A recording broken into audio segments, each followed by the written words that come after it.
নতুন রূপে সেজেছে নগরী নিউ মার্কেট মোড়ের শহীদ কামাল উদ্দিন চত্বর।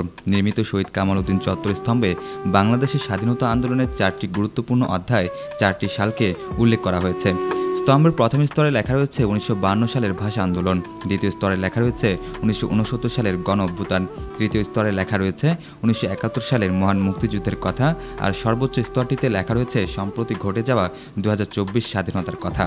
স্তম্ভটির উচ্চতা মাটি থেকে 27 ফুট আর প্রস্থ 10 ফুট। চট্টগ্রামের ইতিহাস তো আমাদের বাংলাদেশের মধ্যে খুবই গুরুত্বপূর্ণ। শুধু চট্টগ্রামের কথাই যদি বলি, আবার এই স্তম্ভটা করার পিছনে যে ইতিহাসগুলোকে ধরে রাখা হয়েছে সেটা হচ্ছে যে 52 ভাষা আন্দোলন, তারপরে হচ্ছে এই 69-এর গণ অভ্যুত্থান, তারপরে হচ্ছে 71-এর মুক্তিযুদ্ধ এবং 2024 সালের কোটা আন্দোলন। এগুলো বাংলাদেশের ইতিহাসে একটা ঐতিহ্যবাহী ভূমিকা রাখছে। আমরা যদি দেখি বাংলাদেশের ইতিহাসে আমরা কিছু ধারাবাহিক আন্দোলন আমরা দেখবই, যে 52-এর ভাষা আন্দোলন, তারপর 62 শিক্ষা আন্দোলন, এরপর 69-এর গণ অভ্যুত্থান, 71-এর মুক্তিযুদ্ধ, প্রত্যেকটাই আসলে আমাদের এক একটা ইতিহাস। আর এই যে স্তম্ভটা, এগুলো প্রত্যেকটার একটা ধারাবাহিক প্রক্রিয়ার মাধ্যমে এই স্তম্ভটা হলো। শিক্ষার্থীদের গ্রাফিতি করা নতুন কামাল উদ্দিন চত্বর নিয়ে অনেকেই অনেকভাবে মানুষের মধ্যে বিভ্রান্তি ছড়ানোর চেষ্টা করছে প্রতিনিয়ত। তবে শিক্ষার্থীরা জানিয়েছে ভিন্ন কথা। 2024-এর যে ইতিহাস সেটা হচ্ছে আপনার শুরুটা ছিল কোটা আন্দোলন নিয়ে, অর্থাৎ 2018 সালে কোটা সংস্কার আন্দোলন হয়েছিল। সেই আন্দোলনের পরিপ্রেক্ষিতে কিন্তু দেখা গেছে একটা প্রহসন করা হয়েছিল, প্রহসন করে এই আন্দোলনটাকে সে সময় বন্ধ করে দেওয়া হয়েছিল। কিন্তু প্রহসন করে আসলে বেশি দিন টিকিয়ে রাখা যায়নি।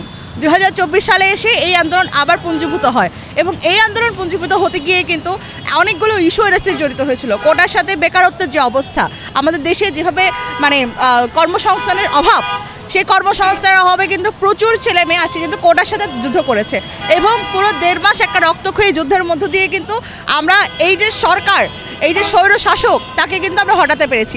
শিক্ষার্থীরা বলছেন এই স্তম্ভের নাম স্বাধীনতা স্তম্ভ। এর প্রতিটি ধাপ বাংলাদেশের সব ঐতিহাসিক আন্দোলনকে প্রতিফলিত করে।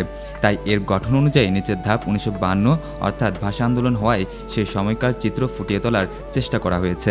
আমাদেরকে ইতিহাসের বিভিন্ন তথ্য দিচ্ছে, যেমন এখানে একটা স্তম্ভ আছে 1952 সালের। তো 1952 সালের ঘটনাটা হচ্ছে গিয়ে পাকিস্তানিরা যখন তাদের সংস্কৃতি, তারপরে তাদের যে উর্দু ভাষা, সেটা হচ্ছে বাঙালিদের উপর চাপিয়ে দিতে চাচ্ছিল। এরপর বাঙালিরা হচ্ছে গিয়ে তো উর্দু ভাষাকে কখনোই তাদের মাতৃভাষা বলে মেনে নিতে পারে নাই।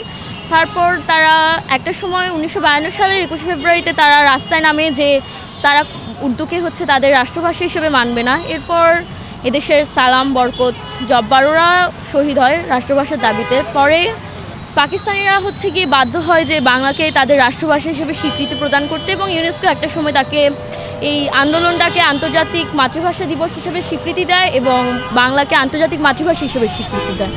একইভাবে 1969, 1971 যথাক্রমে গণ অভ্যুত্থান ও মহান মুক্তিযুদ্ধকে প্রতিফলিত করা হয়েছে। সবার উপরে রাখা হয়েছে 2024 অর্থাৎ তারা সর্বোচ্চ চেষ্টা করেছে স্বৈরাচারের পতন, নবযুগের সূচনা এবং প্রতিবাদী গ্রাফিতির মাধ্যমে তাদের অনেক বিসর্জনে পাওয়া এই স্বাধীনতাকে ফুটিয়ে তোলা।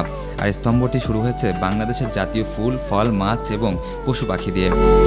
রাহাত হাসান, বিশেষ প্রতিবেদন, চিটাগং লাইভ।